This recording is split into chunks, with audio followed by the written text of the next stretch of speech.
मान्य सदस्यज्यूहरूले धेरै दिनदेखि प्रश्न सोध्न खोज्नु भएको रहेछ, त्यसको निम्ति समय दिन हजुरले अनुरोध गर्न चाहन्छु। अर्को चाहिँ नि के भनेदेखि यो मलाई बसेर भन्नु है साहब, त्यो सँगसँगै यो सुकुम्बासीको विषयमा धेरै कुराहरू आएका छन्। हामीले काठमाडौँ उपत्यकामा रहेका खोला किनारमा जुन एकदमै जोखिमपूर्ण अवस्थामा बस्नु भएको थियो, उहाँहरूलाई चाहिँ अर्को ठाउँ सार्ने काम गरेको हो। हामीले उहाँहरूलाई त्यो हेर्दाखेरि, तपाईँहरूले हेर्दाखेरि त्यो खेदाको अवस्था देखे पनि यो 4 वर्ष अगाडिदेखि नै म स्थानीय सरकारमा हुँदा नै सङ्घ सरकारलाई भनेको कुरा चाहिँ के थियो भन्दाखेरि उहाँहरूलाई त्यहाँबाट स्थानान्तरण गरेर होल्डिङ सेन्टरमा राखेर जो सहीमा सुकुम्बासी हुनुहुन्छ, जसको चाहिँ देशभरि कतै पनि एक दूर जग्गा पनि छैन, एक आना जग्गा पनि छैन, उहाँहरूलाई चाहिँ त्यो जग्गाको व्यवस्थापन नेपाल सरकारले गर्नुपर्छ। त्यो हाम्रो सरकारको र हाम्रो पार्टीको मान्यता हो, त्यो उहाँहरूले पाउनै पर्छ।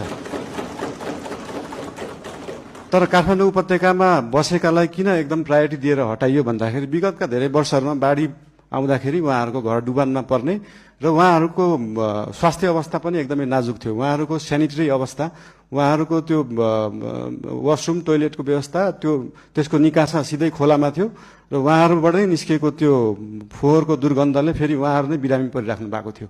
त्यसले गर्दाखेरि उहाँहरू बिरामी पनि परिराख्नु भएको थियो, खोला फोहोर पनि भइरहेको थियो र त्योभन्दा सबैभन्दा ठुलो कुरा चाहिँ उहाँहरूको ज्यान जोखिममा थियो। उहाँहरूको ज्यान जोखिमबाट जोगाउने काम गरेको हो नेपाल सरकारले। र जहाँसम्म उहाँहरूलाई जग्गा व्यवस्थापन गर्ने कुरा छ, त्यसको निम्ति भूमि सम्बन्धी हाम्रो समिति पनि बनिसकेको छ। हाम्रो मन्त्रालयले काम गरिरहेको छ, 2-3टा मन्त्रालयले यो विषयमा काम गरिरहेको छ। अस्ति अर्थमन्त्रीज्यूले पनि यही आर्थिक वर्षभित्र हामी यो गर्छौँ भन्नुभएको छ। यसको लागि जति समय लाग्छ त्यति समय लाग्छ, हतार गरेर हुँदैन। यो चिजलाई चाहिँ जति समय लाग्छ, 35 वर्षमा नभएको चिज 35 मिनटमै नखोजौँ, त्यसलाई अलिअलि केही समय लाग्छ।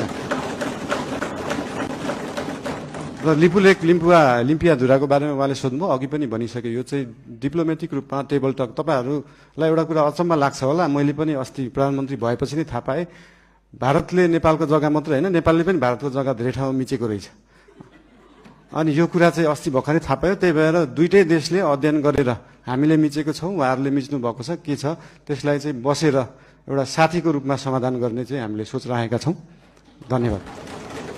विद्युतको विषयमा अघि भन्नुभयो, देशभरि जुन हिटर इन्डक्सन अहिले चाहिँ के छ भन्दाखेरि साँच्चीकै हामी अहिले विद्युतीय युगमा तुरुन्तै जान सकिने अवस्था छैन। साँच्चीकै देशका हरेक किचनमा अहिले नै बिजुलीबाट पकाउने, इन्डक्सन कुकरबाट पकाउने हो भने देशमा भएका सबै ट्रान्सफर्मर र सबस्टेसन पड्किन्छन्। त्यसको क्षमता नै छैन अहिले। त्यो क्षमतालाई विकास गर्नलाई पैसा चाहिन्छ।